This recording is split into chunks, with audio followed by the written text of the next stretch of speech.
And now, everyone, please join me in welcoming our speaker this morning, Reverend Angela Geary.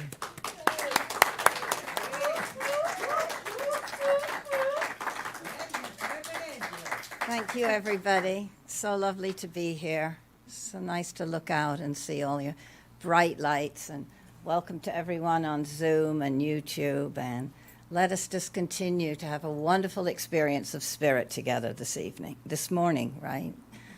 So glad. So I wanted to talk about that divine power within us. Start with a quote from Ernest Holmes. I live in the faith that there is a presence and power greater than I am, that nurtures and supports me in ways I could never even imagine. I know that this presence is all-knowing and all-power, and it is always right where I am. That could be the whole talk right there, right? We know this. And so I wanted to talk today about how we can nurture, how we can align with, how we can make welcome that divine power within us. You know, so many people have had near-death experiences or numinous mystical experiences where they actually feel themselves as that ultimate reality, that unseen essence, unencumbered by conditioning or false beliefs or doubts or fears, unencumbered by the physical realm that we're in.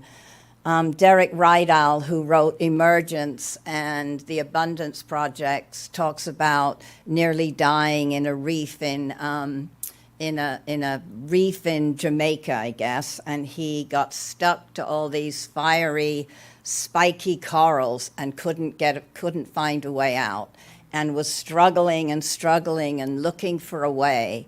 And finally, he said he just sort of surrendered. He thought, okay, this is it. He just let go.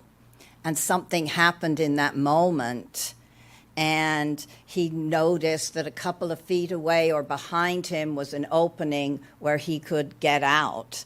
And he said from that moment on, in that moment, he was transformed. And he recognized that who he thought he was just an amalgamation. I don't think I'm saying that right, that word, an amalgamation of all his conditioning and all the false beliefs and all the race-conscious thoughts that we buy into. And he got to experience himself as the pure power and as the pure light and as the pure joy of spirit. And he said as he looked out at the coral reef, at all the bright, shiny, sort of luminous plants and corals that were growing there, he realized all his life he'd been chasing those bright, shiny objects, looking on the outside for that thing that would bring him that peace and that harmony and that grace. And he realized he was so much more than that there's a power within us all, perfect, whole, and complete. And we already have within us everything that we need. There's such power in just trusting and knowing that. There's a divine presence. There's a divine light and power greater than anything we're experiencing, greater than the deepest heartbreak, greater than the most challenging illness or condition or breakdown in relationship or whatever it is we're dealing with. There's something greater within us. Many of you may have read the book by Anita Moonjari, Dying to Be Me. She's another person who was dying from cancer and was in a coma and had a near-death experience and got kind of lifted up and watched them all working on her in the emergency room and felt the power of the love that she was, the power of spirit within her and the power of love. And the message she got when she was in that altered state is, love yourself fully. That's what we're here to do. The power of love. And she came back, and was healed miraculously of stage 4 cancer, and nobody really knew how and why. So her book is very inspiring. So we know that. And this is how we, I think, as individuals and as communities and groups can participate in the awakening of the planet that's happening right now, right? Through the power of love, through us tapping into that infinite truth of who we are and always have been. So that right now on the planet, while there's a lot of challenging stuff going on, it's also a powerful time. It's a time of evolution. It's a time of soul expansion. It's a time where we're being called to step into that greatness and that power that we're born to be, that shifting, the shift that needs to happen is that shift in consciousness, like Derek Rydell had, like Anita Munjari had. We don't all get to have those experiences. I think it makes it a little easier maybe when we have those experiences, but we know we have that power within us. Jean Houston says that she calls this time on the planet jump time. And she says, you are part of an evolutionary happening, something shifting in our brains that we've been coded for. There's something shifting in our brains that we've been coded for. And what we've been coded for is the origins of a new humanity. The shamans would call that the Homo luminous. Not Homo sapiens, the man or the beings that know, but light beings. That's what we're being called to transform into right now. And she says we have an understanding of the nature of the universe and how we are a fractal equivalent of this universe in our own space-time suit, So, Ernest Holmes would say we're a microcosm of the macrocosm, right? That infinite intelligence and that divine life as lives and moves and has its being through and as us. And right now on the planet, we have access to a level of mind understanding and co-creation never known before.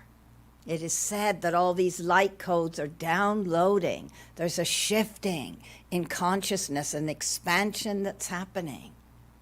And I think those of us that have been studying these principles, and I'm just here to remind all of you of what you already know, are here we're part of this moving into the light that the planet is needing right now.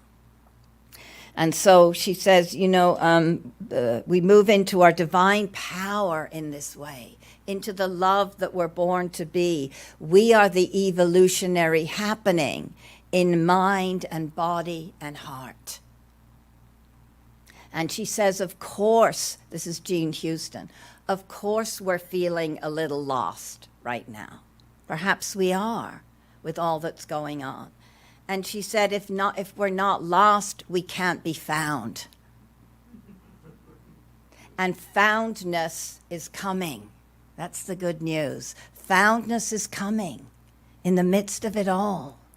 And the foundness is not to be found in the conditions, circumstances, and appearances of this earthly plane. It's to be found in the higher realms. It's to be found in the light of spirit. And that pattern of divine power and divine love and infinite wisdom and peace is already within us. There's a seed pattern in everything in nature, and everything comes from a perfect pattern, including us. It's already there. And when conditions are congruent with the pattern emerges. Our work to do, I think, is to make the conditions congruent, to make it welcome rather than make it happen, to make that divine power, to make that divine love, to make that divine peace and joy, to make it welcome, to get out of our own way, so to speak, create time and space for ourselves so that we can welcome the power and the love that divine impulse that just urges to express itself through and as us. It wants to. And then we're in that place where we have the power to co-create with Spirit. So I think in order for this to happen, we have to be in alignment, to live in alignment with truth. And that makes it welcome, right? That makes it welcome. Many of us know if our tires are out of alignment, we're going to get a little bit of a bumpy, unsteady ride in our car, right? They're going to wear out, and they're not going to function to the fullest capability that they could. I know there are times for me where I feel like those tires that are out of alignment, or maybe a little worn out, a little out of balance, right? We get that way. We can't help it. We're human beings as well as spiritual beings. And so it's easy to get pulled into the physical, to get out of alignment. So standing in alignment in yoga, the Dandasana is the standing pose, and it's said to be the root of all poses. And it's so important to stand in alignment with feet on the floor, toes spread out, knees over ankles, pelvis, right? Those of you who practice yoga or any kind of exercising or anything know this. Pelvis over knees, shoulders and head aligned, strong core aligned. When I'm in this place, the rest of the poses come easily because I'm aligned. So we line up with ourselves. Alignment with thinking, with heart, and with body. And I think we have to become embodied with whatever that spiritual truth is. It's not just an intellectual thing. We open and listen to the guidance and words of Spirit, and we let it fill. We check in with our heart, and we check in with our body, our gut, the second brain, the seat of our intuition and wisdom, and we let it flow down. I had a client the other day who called with a dilemma and not sure what to do about getting a new roommate situation. And we were going back and forth, and I said something, and it got really quiet on the other end of the phone. And she said, "No, I got it. That's it. That's the truth. That's what I needed to hear." She said, "I felt it in my body." We ever had that experience? Like you just get it, right? And maybe you don't know. Maybe it's not even what you wanted to hear, Maybe you think, well, yeah, that's the truth, but I'm not sure how that's going to happen. But we get it. Get it deep down. It's an embodied feeling. I heard Reverend Kathy Ann Lewis from the Seattle Church talk about Ernest Holmes' famous saying that we need to be open at the top, And for me, that's always meant that he knew that consciousness was going to continue to expand and grow way after he'd gone. So not to get just stuck in the teachings of science of mind, but to be open at the top, to keep going. And Kathy Ann said, I think he meant too, open at the top, open in our crown chakra, stay open. I love that, open at the top, to let the divine guidance flow through us, to listen, because we are wired for guidance. And Spirit is always communicating to us in subtle and maybe not so subtle ways. And so we can listen deeply. In ancient cultures, as you know, and probably still in some indigenous cultures, people were removed, shamans and prophets were removed from the mundane tasks of daily life so that they could listen so that they could listen for themselves and so that they could listen for others. Jesus went to the desert to pray. He knew the value of aligning. Buddha sat under the Bodhi tree. St. Francis communed with the animals and the plants and was quiet and still, prayed in the woods. All the saints and the greats. Gandhi apparently sat in the silence weaving. That was his way of creating time out. Because, as I said, that power speaks to us. And ours, again, is to create the time and space and to train ourselves to listen deeply to the call. This is our spiritual practice. This is our time in silence. This is our time of gathering in these spaces where we can feel spirit. Because there's no challenge, no condition, no appearance, no heartache, no heartbreak greater than the love and the compassion and the power and the sweetness and the peace of spirit. And all of that lies within us. We are that sweetness. We are that grace. We are that loving compassion. Just to say to yourself right now, I am that. I am that. Let's take a breath. So we create congruent conditions. So let's practice just a little something to practice together. So if you're comfortable, just to close your eyes. And maybe rub the top of your head to kind of open up that energy center that we call the crown chakra. Disc of spinning violet light right there. This is our spiritual center. This is where we're connected to the universal spirit. This is where we can be open for wisdom to download. And take a breath. And exhale. And take another breath.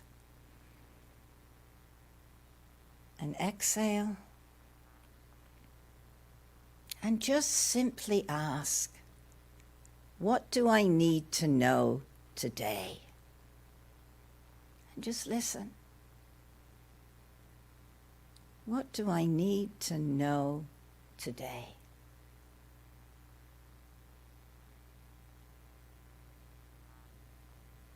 And maybe practice bringing that. Can you embody that? Those words that came through. And if nothing came through, that's okay. Can you feel it in your heart? Can you bring it down into your belly and feel it in your whole body? For me, as I prepared for this talk, sitting out in the car outside Om this morning, I practiced this. What do I need to know today or in giving this talk? And what came through loud and clear was speak from your heart. And I could feel my body resonate with that. See if your body can say yes to that. And just notice how that feels. Beautiful. And breathe in and breathe out. And take a nice full breath and feel your awareness coming back. I'm not quite finished talking. I'm doing great, everybody. Beautiful. Practice. We know so much. We know so much. Let us practice. Let us tune in to the subtle energies of spirit. Spirit's energy is very subtle. And so we have to be highly attuned to the threads and the energies and the subtlety of the flow running through us in order to really get the message. So people often ask me, and you may ask yourself this, how do we know when it's our highest self speaking or it's fear speaking? How do we know that? And I think a couple of good questions to ask is, does what I hear harm no one? And does this express more life? And if the answer is it expresses more life and it harms no one, then chances are it's spirit, it's infinite wisdom.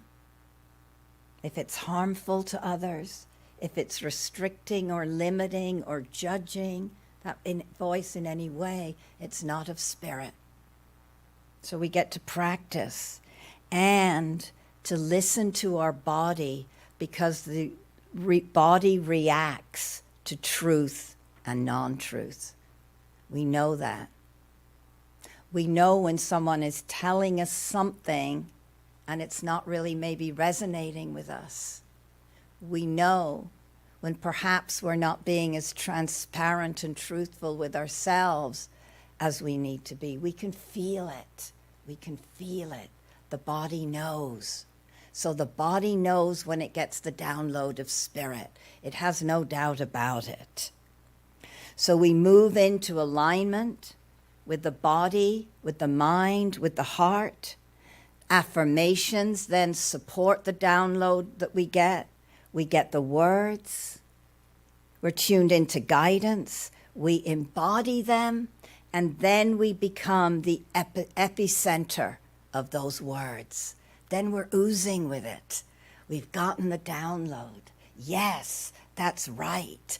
I am a divine power plant. I am the love and power of spirit. And every cell is dancing in joy, saying yes. And the heart is open, resonating with it.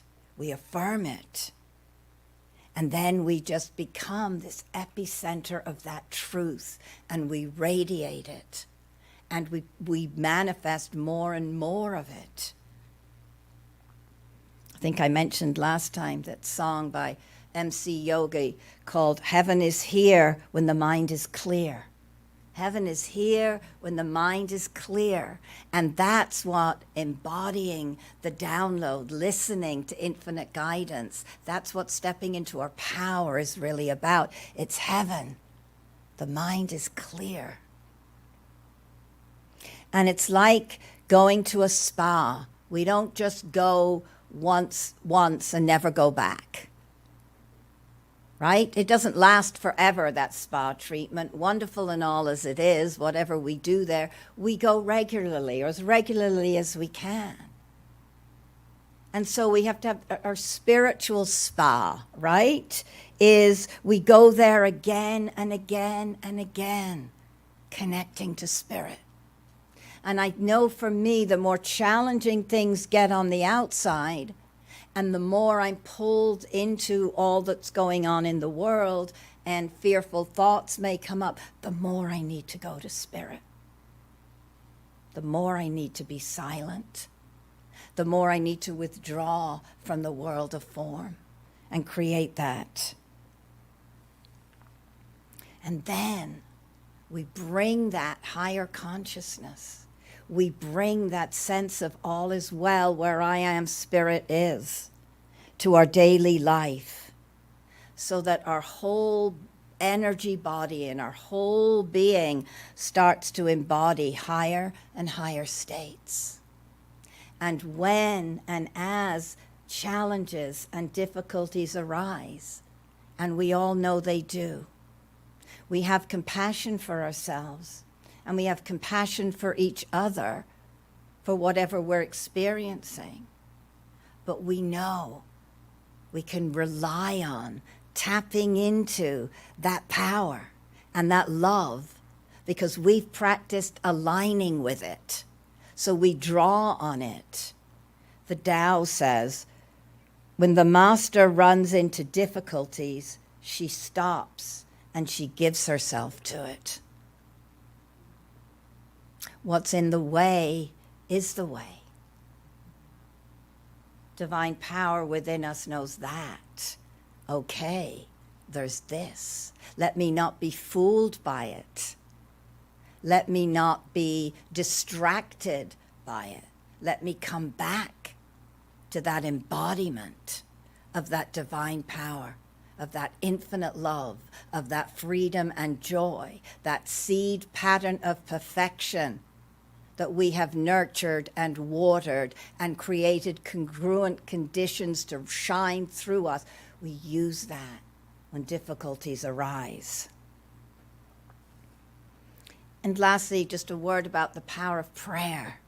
I love this movement because we pray. You know, we pray. And we affirm, and we know the truth. And we can feel the power of prayer. And Carolyn Mace tells many stories about the power of prayer. And again, talking about someone she knew or knew of who had a near-death experience, an accident, was in a very bad car accident.